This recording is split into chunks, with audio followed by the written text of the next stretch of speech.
Hello, here making another video update of what I've been up to. I have the toroid around the wheel like I wanted with the wire on it. And tested it. I'm going to talk about it. Talk about what my ideas were with the toroid, what's going on with that, what I found here so far. I have more to do. This is very preliminary. I just got the toroid on there and tested it quickly and wanted to make a video of it, but I'm going to be doing more, and I'll talk about that more too.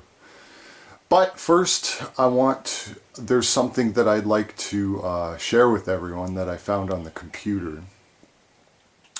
As everyone probably knows, I like to research and read about Ed Leedskalnin, and this is how this whole embodiment began, my illness. But I found some incredible new news about Ed on the internet, and I want to share that with everyone.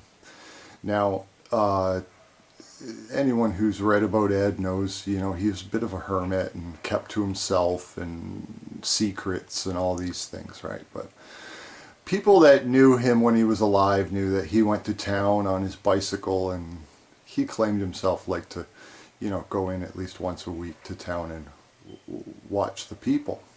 But I've found some interesting stuff on the internet about him, and leads me to believe he wasn't just sitting around watching people. I've come to learn that Ed had a bit of a family. Now, I had someone remind me that that I hadn't had Ed here in a while, and fact is his head came off and had to print out a new one. But in doing so, I came to learn that Ed had 4 boys, and they all look a little bit like him, identical, little carbon copies. And yeah, so I wanted to share that with everyone. Keep your eye out. These guys might be alive out there somewhere causing electromagnetic havoc in your community. I don't know. But I came to learn with all this that Ed, perhaps, although being very creative with electromagnetism in his wheel, wasn't very creative socially and things like that. So when he named his boys, he wasn't real creative, and he named them North, South, East, and West is what he named them, the 4 of them. But he's not the ideal father, and he plays favorites, and he favors Little East here. Okay, sorry, I had to show you that. Okay, so what I've done here is, in the last video I showed the toroid, and this is a cast iron pulley from an old pump. I ground the spokes out of it and made it smooth.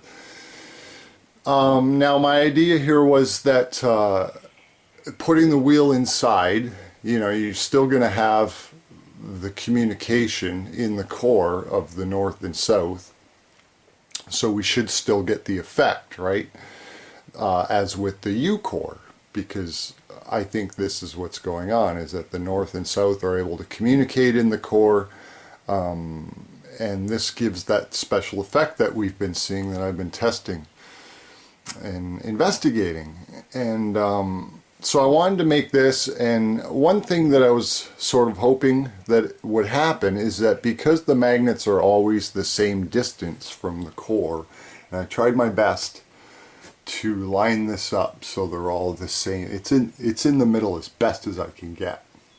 But the thing I was thinking is that because the magnets are the same distance from the core always as it turns, they remain the same distance, I thought that it would alleviate some of the attraction cogging that I had between the magnet and the U core.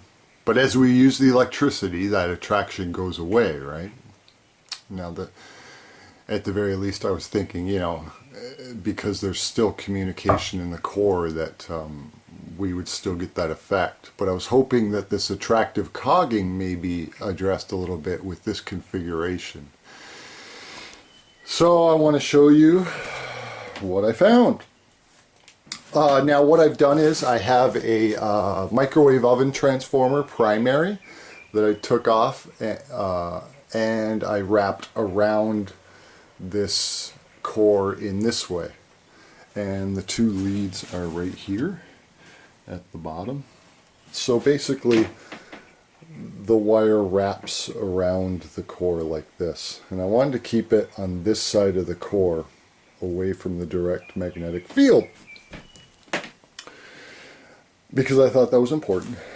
But what I've found is, now this wheel without this core on here, I tested 50% duty cycle on my motor driver circuit.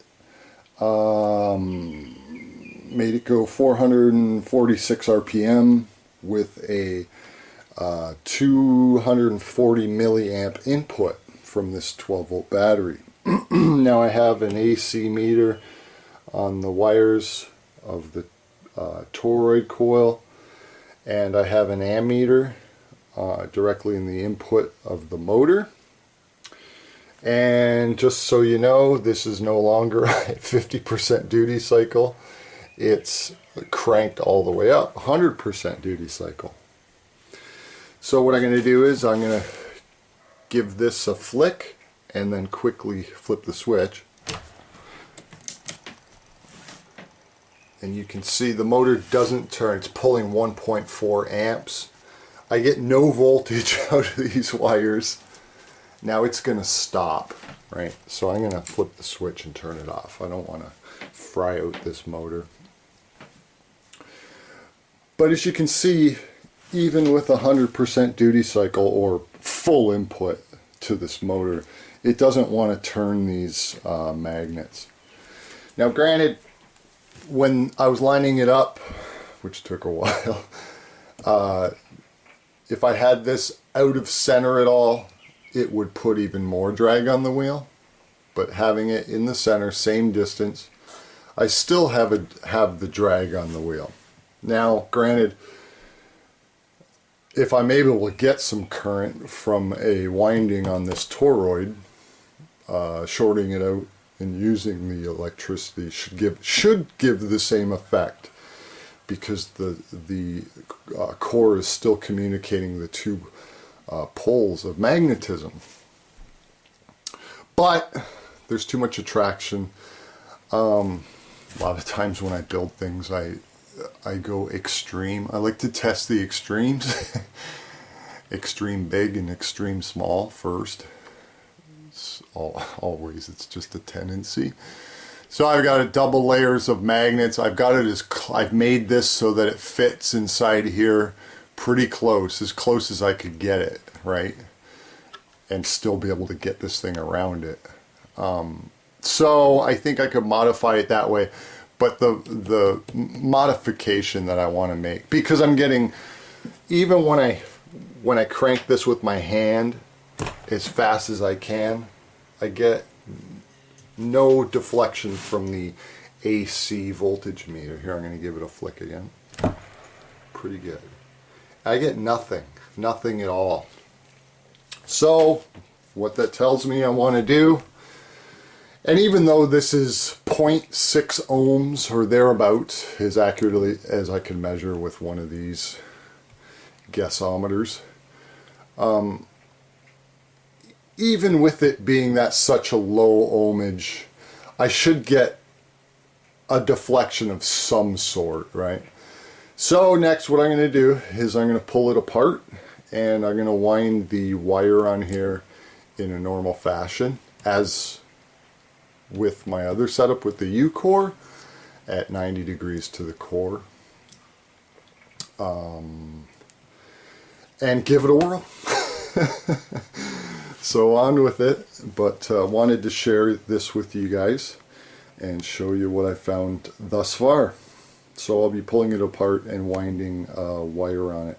Now what I think I'm going to do is wind it 90 degrees to the core, maybe make a section like this, maybe put this whole microwave oven primary here and then put another here or put them at 90 degrees perhaps. I'm not sure, but I'm still going to be working at it, and other things too I'm curious about, and still at it, but wanted to show you guys what I've been doing. And there you go.